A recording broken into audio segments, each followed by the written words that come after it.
Menjawab di sini tidak memakai dengan kalimat-kalimat yang tinggi, Pak Anies. Karena di sini tidak semuanya yang memahami kalimat-kalimat tinggi seperti yang kedua. Jangan banyak janji di antara masyarakat hari ini. Jangan tinggi-tinggi, sederhana aja. Sulit cari kerja, gitu kan?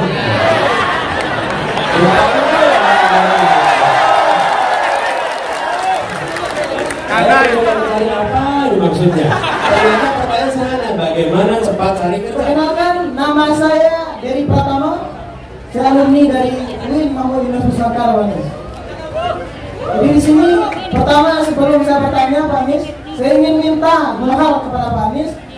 Yang pertama itu, Pak Anies orang yang luar biasa, tetapi saya ingin menjawab di sini tidak memakai dengan kalimat-kalimat yang tinggi, Pak Anies.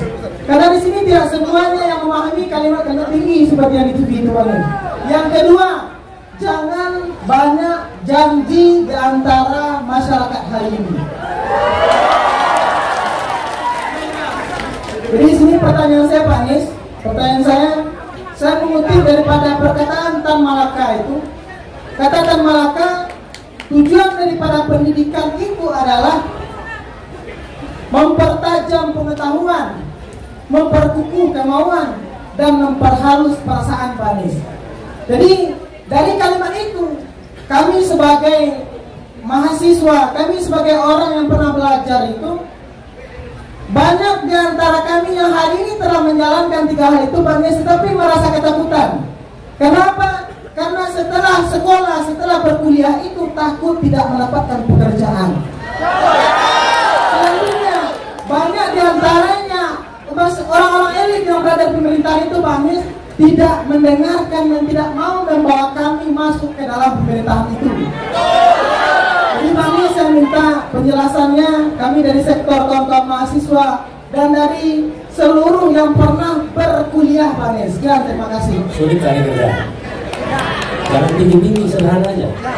Sulit cari kerja, gitu kan?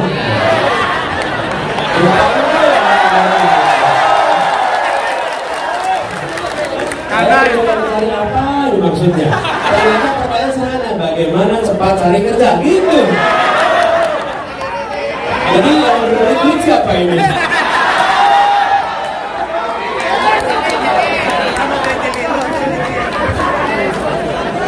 Kandai.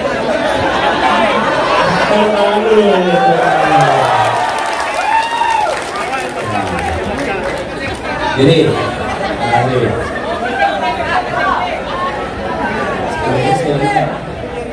panggilannya Dery, Bung Dery, terima kasih Bung Dery. Jadi kita tadi pertanyaan, jangan banyak janji. Saya ingin komentari dulu soal jangan banyak janji. Sebenarnya bagi masyarakat hari ini jangan melarang untuk punya banyak janji. Saya bilang begini, silahkan ada janji yang banyak. Kami akan catat janjimu dan kami akan tagih janjimu. Kalau Anda melarang kami janji banyak, rugi Anda. Gitu kan? Janjimu kurang banyak, Pak Anies. Janjinya ditambah, nanti kami tagih janjimu. Begitu. Jangan slogannya dibalik. Jangan banyak janji. Kok jangan banyak janji? Buat saya baik-baik aja itu. Berarti Anda, kalau tadi saya bilang ada 5 hal, dikurangi aja ya tadi ya. Enggak dikurangi. Kalau itu stadion dihapus saja ya. Revitalisasi kereta api hapus saja ya. Kata dia jangan banyak janji. Makanya kembali. Nah ini saya ajarin nih.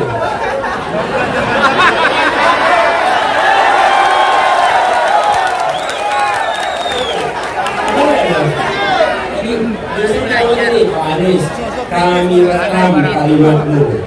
Satu saat kami tagih janjimu. Begitu. Jadi nanti kalau ketemu dengan siapapun yang berkampanye, katakan, kurang janjimu, tambahin ini 1, 2, 3, 4, gitu ya. Setuju ya?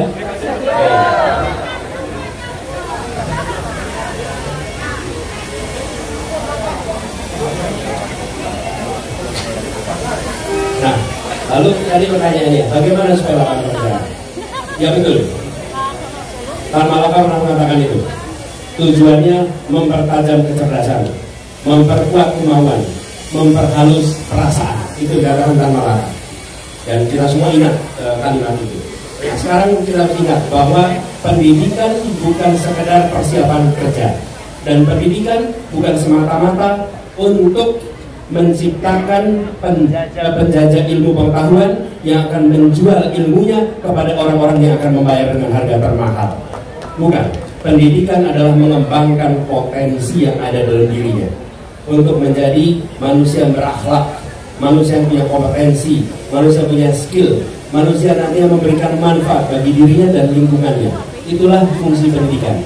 Sehingga pendidikan itu membekali seseorang sesuai dengan potensinya. Kira-kira begitu. Seperti yang dikatakan juga oleh Tan Malaka. Nah, sekarang tantangan kita apa? Tantangan kita begini.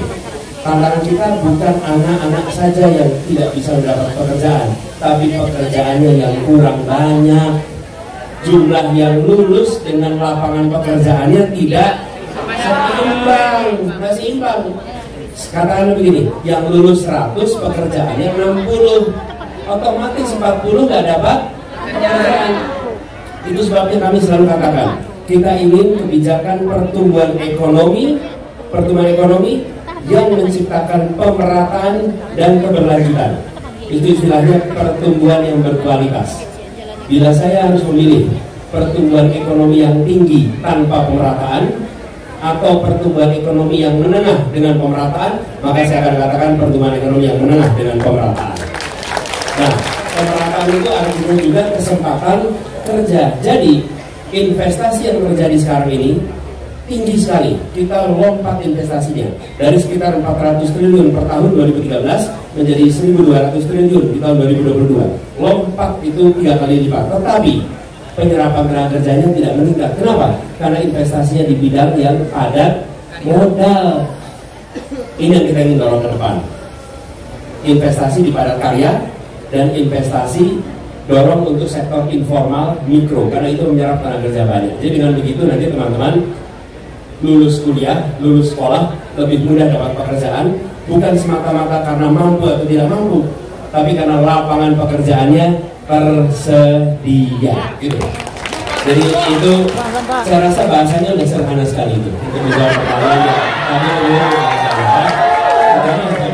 Terima kasih Pak Anies. Ini terakhir Pak.